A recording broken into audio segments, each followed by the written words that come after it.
سلام. كتشوفوا شنو عندي اليوم؟ هاد الكيكه هادي غنشاركها معكم ان شاء الله، كتجي غزاله. يلا خليكم مع طريقه التحضير على بركه الله.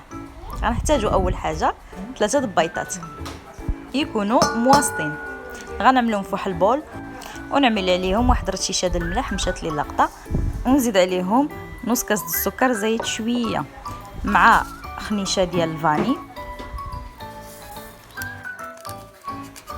ونخلطوا كلشي هيدا مع بعضيته. يمكن لكم تستعملوا الخباط اليدوي ولا الخباط ديال الضو على حسب الرغبه ديالكم، حتى نحصلوا ان شاء الله على هذا الشكل هذا، شكل كريمي. ونزيدوا عليه الزيت كاس الا ربع ناقص شويه. بطبيعه الحال القياس دائما بنفس الكاس اللي غنستعملوا الزيت نستعملوا السكر.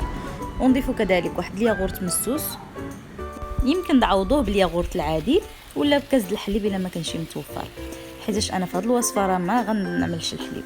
صافي هنا عندي كاس ديال اللوز اللي حمرته وهرمشته، غنضيفو على الخليط. هنا عندي عاود كاس ديال الكوكو محمر، حمرته في المقيله حتى صبح اللون ديالو ذهبي بهذا الشكل هذا.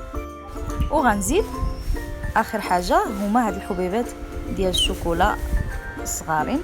وصافي غنخلط كلشي هيدا مع بعضيته حتى يتجانس لي، وعاد نضيف كاس ديال الطحين بنفس الكاس اللي عبرت به جميع المقادير، زائد خميره ديال الحلويات من فئه 16 غرام. وغنبقى نحرك الخليط بهذه الطريقه حتى نحصل على القوام اللي بغيت. هو كيجي في الشكل ديالو ثقيل ولكن كتجي الكيكه هشيشه يا سلام. هنا المول دهنته بالزبده وعملت له شويه د الطحين للامانه، عملت له شويه طحين الزرع، ما عملتش الطحين العادي. حتى بالنسبه للكاس اللي ضفت حتى هو ديال الزرع، ما كانش طحين عادي. من بعد ما وضعته كما كتشوفوا في المول دخلته للفرن، وهذا الشكل النهائي ديال الكيكه ديموليتا وزينتها بهذا الشكل هذا. وكيبقى التزيين اختياري على حسب كل واحد والذوق ديالو. كنتمنى تكون نالت اعجابكم هذه الكيكه، وفي وصفه اخرى ان شاء الله. بسلامه.